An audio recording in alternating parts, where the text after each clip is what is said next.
जय माता दी। मेरे सभी प्यारे दोस्तों, मैं लक्ष्मी शर्मा बड़ों को चरण स्पर्श, छोटों को प्यार और बराबर वालों को दिल से नमस्कार करती हूँ। आज हम इस वीडियो में जानेंगे साल 2022 में दूसरी सोमवती अमावस्या कब पड़ रही है और साथ में जानेंगे सोमवती अमावस्या के दिन हमें क्या करना चाहिए और सुनेंगे सोमवती अमावस्या की कथा और महत्व। आइए जानते हैं सोमवती अमावस्या 2022 में कब है। सोमवती अमावस्या का दिन पूरे भारतवर्ष में मनाए जाने वाला पर्व है। यह दिवस भगवान शिव को अर्पित होता है। अमावस्या प्रत्येक माह में आती है जिसमें चंद्रदेव के दर्शन नहीं हो पाते।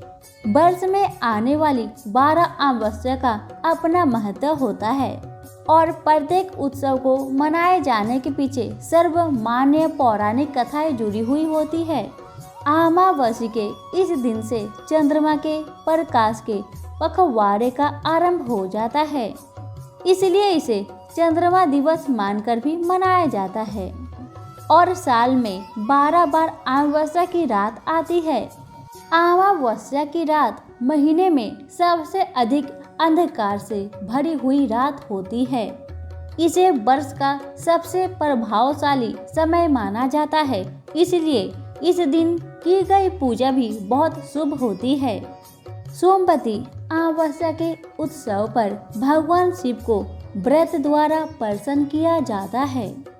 महिलाएं सोमवती अमावस्या के व्रत को अपने पति की दीर्घ आयु की कामना से रखती है। यह व्रत लिंग विशिष्ट नहीं होता, इसे कोई भी व्यक्ति रख सकता है। सोमवार के दिन पड़ने वाली अमावस्या को सोमवती अमावस्या कहते हैं। यह बहुत पवित्र दिन होता है और संयोग से सोमवार के दिन अमावस्या होती है। सोमवार का दिन भगवान शिव का दिन माना जाता है। वर्ष 2022 में 30 मई को सोमवार के दिन सोमवती अमावस्या के पर्व को मनाया जाएगा। साल 2022 में 29 मई को रविवार की दोपहर 2:55 पर अमावस्या की तिथि आरंभ हो जाएगी और 30 मई को सोमवार की शाम 5 बजे सोमवती अमावस्या का समापन हो जाएगा। इस दिन की गई पूजा से नकारात्मक विचार दूर हो जाते हैं। भगवान शिव के उपासकों द्वारा बड़े स्तर पर यज्ञों का आयोजन किया जाता है। इस दिन की पूजा को अमावस्या तिथि के अनुसार ही मनाया जाना चाहिए।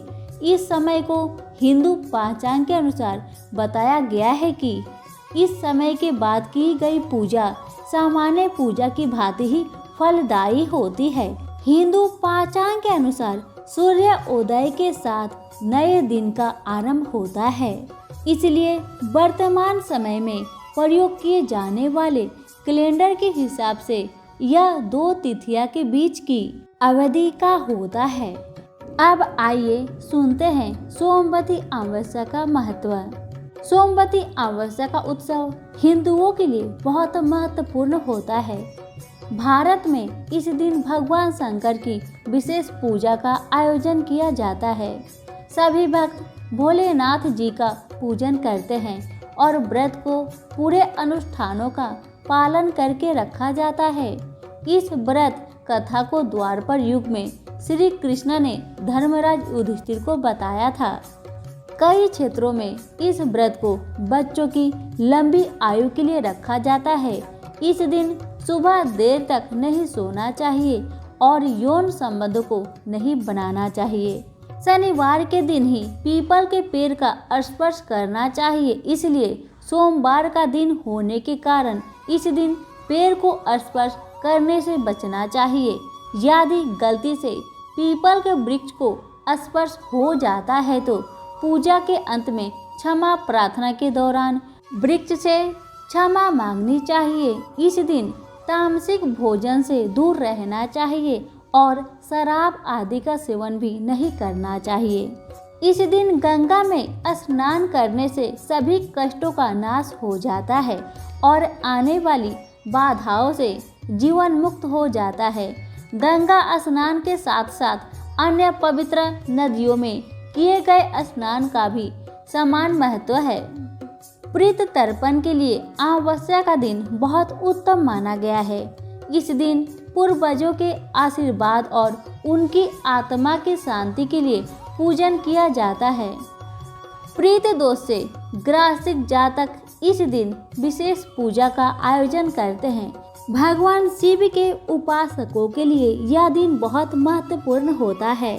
इस दिन की गई पूजा व आराधना से शिव शंकर बहुत शीघ्र प्रसन्न होकर भक्तों को अपना आशीर्वाद देते हैं। इस दिन दान करना चाहिए। सोमवती अमावस्या के दिन किए गए दान से पुण्य प्राप्त होता है। इस दिन अच्छा और शुभ कामों को किया जाता है, जैसे कि गृह प्रवेश, नई वस्तु खरीदना या नया व्यवसाय करना आदि। आइए अब जानते हैं सोमवती अमावस्या के दिन हमें क्या करना चाहिए। इस दिन पीपल के वृक्ष का पूजन करना चाहिए। माना जाता है कि करोड़ों देवी देवता पीपल के पेड़ में निवास करते हैं। सौभाग्य की प्राप्ति के लिए इस पेड़ का पूजन बहुत शुभ माना गया है। इस दिन यदि संभव हो तो पवित्र नदियों में स्नान करना चाहिए। यदि इन तीर्थ स्थानों पर जाना आपके लिए मुश्किल हो तो अपने स्नान करने वाले जल में गंगा जल को मिला लेना चाहिए। पीपल के वृक्ष के पूजन के बाद पीले रंग के पवित्र धागे को 108 बार परिक्रमा करके बांधना चाहिए। इस दिन शनि मंत्र का पाठ करना बहुत फलदायी होता है। इस दिन जरूरतमंदों और गरीबों को भोजन कराना चाहिए और उनको वस्त्र और धन का दान देकर उनका आशीर्वाद लेना चाहिए, जिससे पुण्य प्राप्त होता है और सभी कष्टों का निवारण हो जाता है। प्रीत तर्पण के लिए सोमवती अमावस्या का दिन बहुत ही शुभ होता है, इसलिए दोपहर के समय पितरों की शांति के लिए पूजा करनी चाहिए। आइए अब सुनते हैं सोमवती अमावस्या की व्रत कथा। कथा के अनुसार एक ब्राह्मण परिवार था जिसमें 7 बेटे और 1 बेटी थी। सभी बेटों का विवाह हो चुका था, लेकिन अभी तक बेटी की शादी नहीं हुई थी। इस कारण से ब्राह्मण और उसकी पत्नी काफी दुखी थे। एक साधु बहुधा उनके घर भिक्षा लेने आता रहता था। वह साधु सभी बहुओं और बेटों को सुखद जीवन का आशीर्वाद देता था, लेकिन उसकी बेटी के समय वह आशीर्वाद नहीं देता था। ऐसा देखकर उस ब्राह्मण ने अपनी बेटी की कुंडली को दिखाने का निर्णय लिया। पंडित ने जब उस कन्या की कुंडली को देखा तो उसमें विवाह के अशुभ योग बने हुए थे। कन्या के इस योग के अनुसार यदि उसकी बेटी की शादी हो भी जाती है तो वह विधवा हो जाएगी। ऐसे में ज्योतिष शास्त्र के उस विद्वान ने बेटी से सिंघल नाम के द्वीप पर जाने को कहा और बताया कि वहां पर आपको एक धोबिन मिलेगी जो कि इसका उपाय आपको बता देगी। पंडित की आज्ञा का पालन करते हुए वह कन्या अपने भाई के साथ उस टापू तक पहुंचने के लिए यात्रा पर निकल गई। द्वीप तक पहुंचने का रास्ता जटिल था। रास्ते के दौरान कन्या को एक गिद्ध का घोंसला दिखाई दिया। उस घोंसले में गिद्ध के बच्चे थे। उस घोंसले के पास एक सांप घूम रहा था और कुछ ही समय में सांप घोंसले के पास जाने लगा। गिद्ध के बच्चों की जान को संकट में देख उस कन्या ने सांप को मार दिया। तब गिद्ध ने अपने बच्चों को सही हालत में पाकर उस कन्या को उस धोबिन के आवास तक पहुंचाया। इस रास्ते को तय करते समय उस कन्या ने पीपल के वृक्ष का पूजन भी किया। धोबिन के स्थान पर पहुंचने के बाद उस कन्या ने पूरी श्रद्धा भावना के साथ उसकी सेवा की और कन्या द्वारा की गई सेवा से धोबिन बहुत प्रसन्न हुई। उसके बाद कन्या को अशुभ योग से मुक्ति दिलाने के लिए उस धोबिन ने कन्या को सोमवती अमावस्या के व्रत को करने का आदेश दिया। कन्या ने धोबिन द्वारा बताए गए अनुष्ठानों का पालन करते हुए इस व्रत को पूरे विधि विधान से किया, जिसके बाद धोबिन ने उस कन्या के माथे पर सिंदूर लगाई, जिससे कि वह उस अशुभ योग से मुक्त हो गई।